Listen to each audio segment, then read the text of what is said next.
All right, everybody, welcome to the next episode, the latest episode of Girl Crush. Today, I have Brigitte Lessard Deyell with me from Women Talk, and we are going to go right into our 7 questions that we have for Brigitte today. So number 1, Brigitte, when was the moment you knew what you were supposed to do? 3 a.m. Woke me up from a dead sleep. Women Talk. I ran to the computer. I Googled the name. It was available. I almost fell over. I bought it immediately, and then it all fell into places.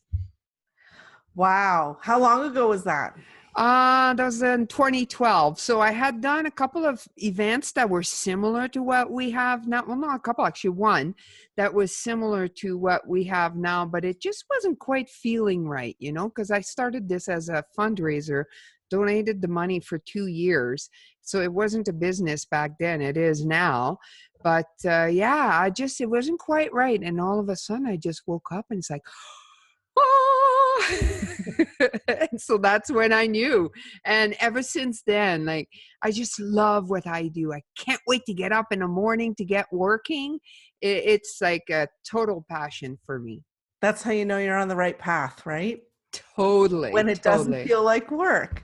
Exactly. And I did it for free I actually paid to be doing the events for a couple years. And then when I realized how important it was and how much good it did, I knew that I had to switch it a little bit, and it had to make money, because if it doesn't make money, it dies. Simple. That's just how it is.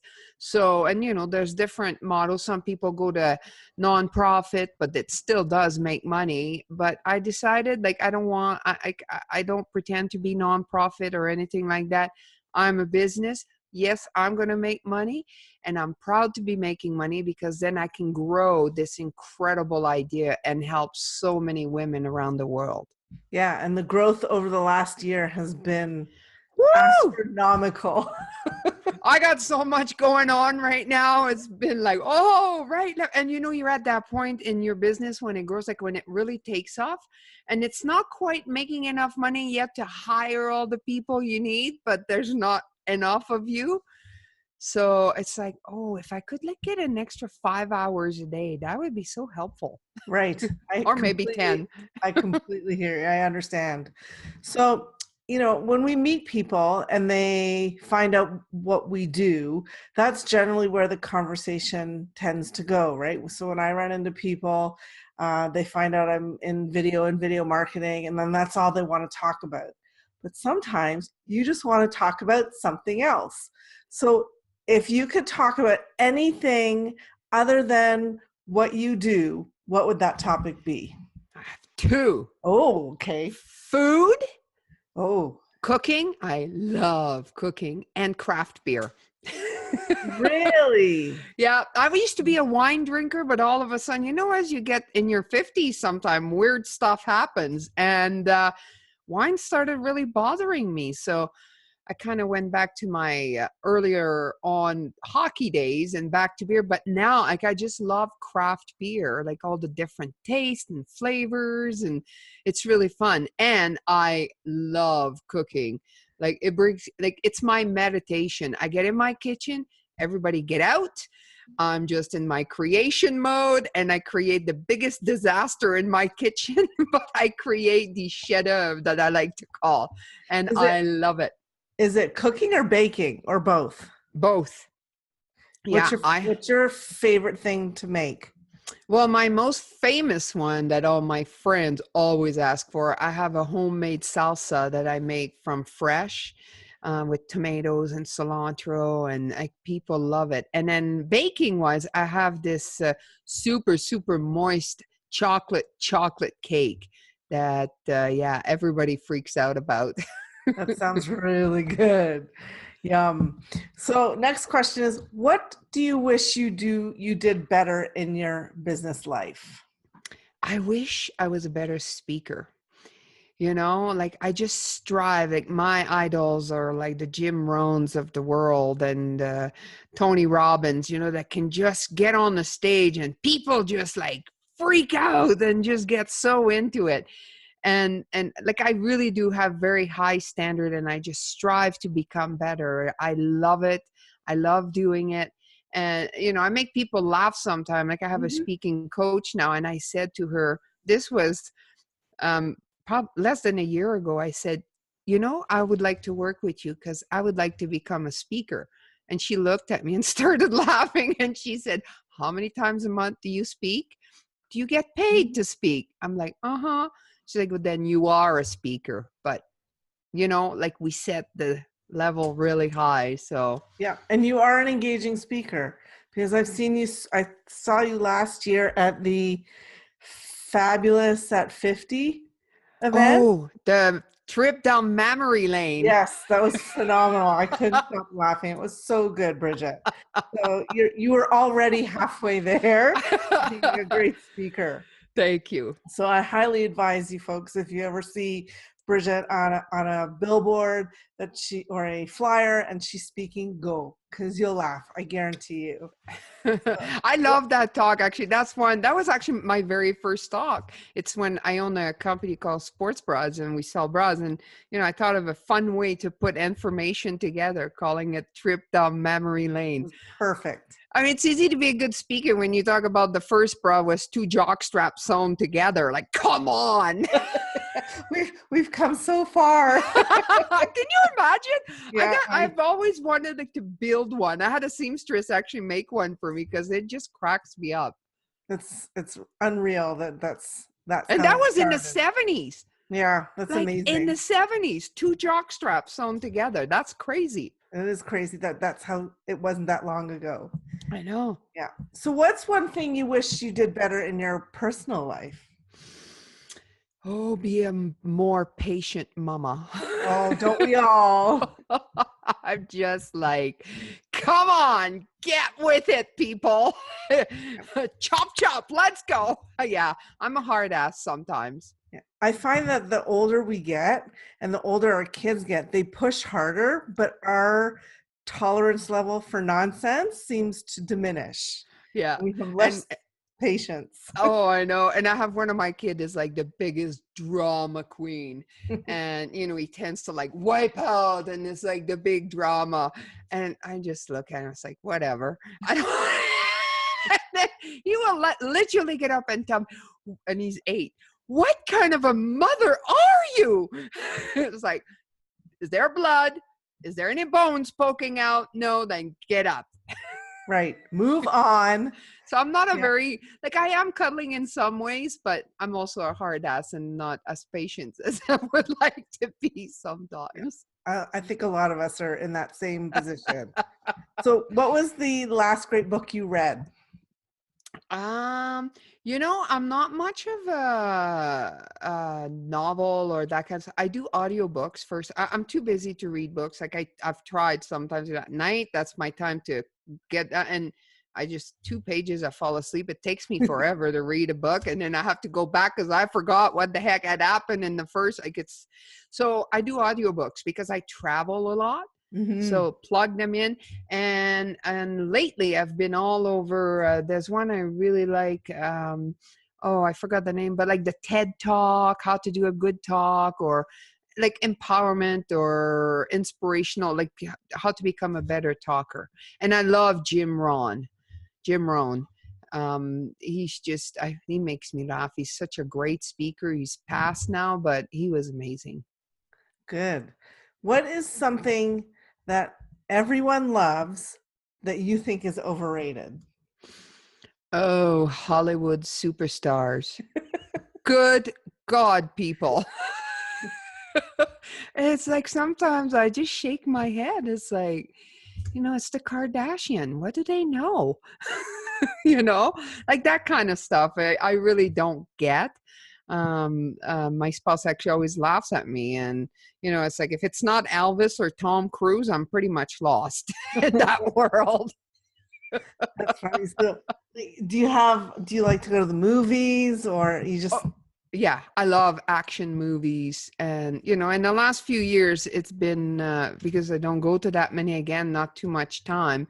So quite often it's a cartoon movie, like animation with the kids. Right. But all these movies now are so good. It's great for the parents too, like the Frozen and all this stuff, which I love Frozen. I thought that was a great movie. Yeah. I kind of cried a little in that one. Oh, it's so good. Yeah. And my latest one, actually, I just watched it again on the plane, was Wonder Woman. It's like, So yeah! phenomenal. I Oh, completely love how they've modernized and how they've adapted the treatment of Wonder Woman. Like Marvel did a bang up job, or DC.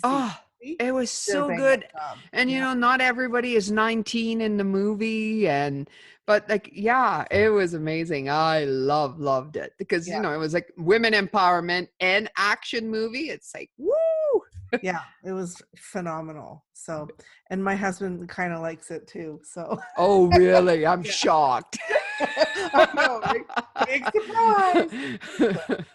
surprise. Tell me something that nobody else knows about you, or that's not common knowledge. I used to be a hairdresser. What? That's I know, I still cut my kids' hair and a few people here and there sometimes. When I was in high school, I did grade 11 and 12 and hairdressing. So I was a licensed hairdresser when I came to Alberta. Did you actually do that as a job? Yeah, for maybe a year. Right. Yeah. How long ago was that?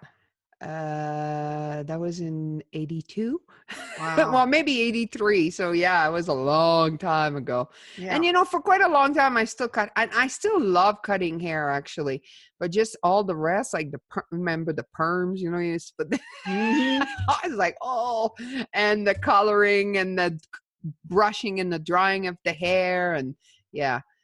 But yeah, and as you get older, you get a little more pickier about things. And the thought of touching some people I don't know's head just, ooh. Like if I like you, I'm all over it. You know, I'm a kisser and a hugger. But, you know, just having to touch people you have a bad vibe from is like, I just couldn't do it now. Oh my God. Tell me, this is not in my questions, but I need to go this way. I want to know about hockey, because I didn't even know you played hockey. Oh yeah, I played for like 25 years. And you know, I knew like all the old Olympians, like the Danielle Goyette. Actually, I had a sports store with Danielle Goyette and Haley Wickenheiser and Cassie Campbell. And yeah, so I played, I reffed, I coached, and I even started a semi-pro hockey team. Like hockey was my world.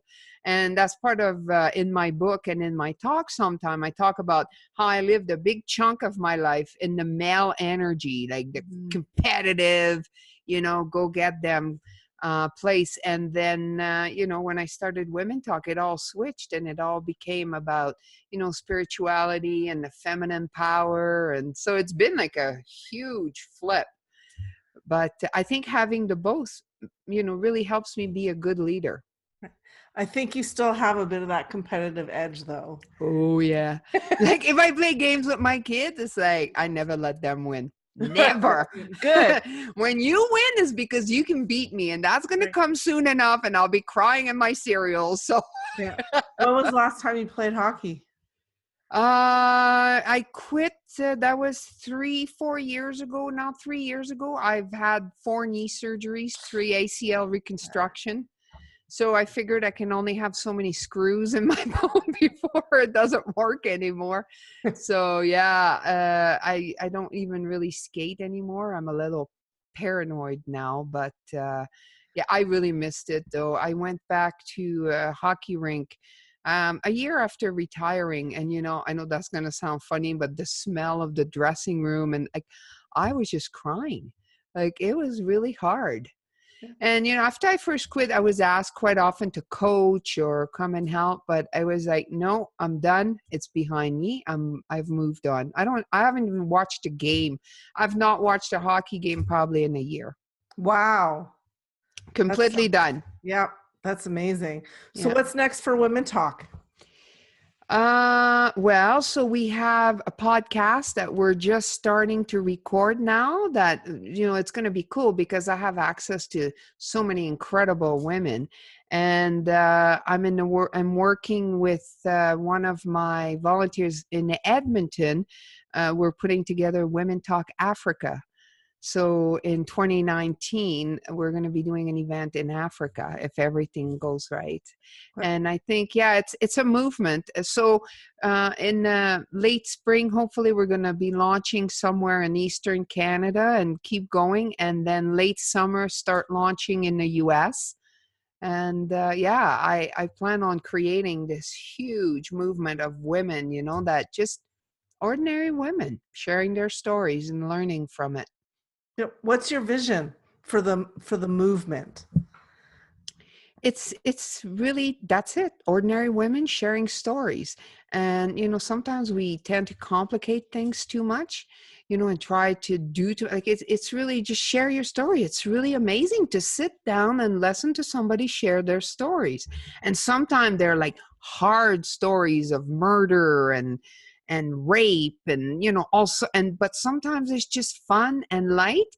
And they're all good. They're all enlightening. You always learn something. You're always inspired about something new. And I think that social media has been amazing for connecting women. Mm. It has connected women around the world, like the marches and all that. Like, it's incredible. But sometimes, being face to face and feeling that person's emotion is lacking a little bit for people. So I think that's why Women Talk is so successful. Yeah, it's a wonderful movement. I've been to quite a few now in Okotoks and a couple in Calgary. It's amazing when we share our stories, we share our experiences, and I'm certain that when somebody shares a really difficult story, I'm certain that somebody in the room is thinking, wow, it's not just me. Yeah. And sometimes it saves lives. Yep. It's as simple as that. You never know. I've seen it. I've heard people say it, and, and not always, it doesn't need to be that heavy either. Like, it's just, I love stories. It's like, one thing I want to do, and that's kind of in the back burner, is I would love to go and do a documentaries with homeless women. Just being my rambunctious self and go out on the street with a camera crew and just, how did you get here? What's your story? I think it would be amazing. That would be interesting. Yeah. I don't know how many people would be completely open about it, because I know from my background, when I was a reporter and we had to go out on the street, people are like, no thanks. Yeah. Right? Yeah, I don't know. It might be just a crazy dream of mine, but I don't know. I think I could do it. Just add it to your to-do list. Yeah. Since I don't have that much to do. Right, exactly. Well, Brigitte, thank you for your time. Folks, you can check out Women Talk at womentalk.ca. I'll post the link is at the bottom of your screen now. And keep an eye on ChicFlicks, because in May 15th, 2018, I will be speaking at the Women Talk in Okotoks. And I'm not talking about business. I'm going to be talking about my new book that's just come out. And I'm really excited to be talking in Okotoks. So awesome. So I can't wait to hear your story. Yeah, I've been busy mentally writing it, and I actually have to put it down on paper. Isn't that healing though? Even just writing your own story. Yes. It's like you think of things because you have to make it formal, right? And it makes you, like, it really heals people to write it even. It absolutely is a healing process. For me, it was.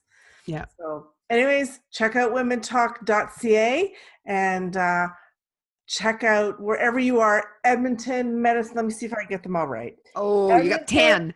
Medicine, there's 10? Yeah. Okay. Okotoks, Calgary, Medicine Hat, Strathmore, Edmonton, Kamloops. No. No. Red Deer. Red Deer. Canmore. Canmore. Right. Canmore. Kelowna. Kelowna, that's Kelowna, and there's Kimberley, Vancouver. Kimberly and Vancouver. Holy Woo! mackerel. So I'm if you're shocked I got them all. if you're anywhere in Alberta or BC, check out the Women Talk. I guarantee it'll be an interesting evening. You'll learn something, you'll make some new friends, and you'll walk away feeling like great energy from that room. I love it. So thanks for watching, everyone. Have a wonderful day and look for the next episode of Girl Crush.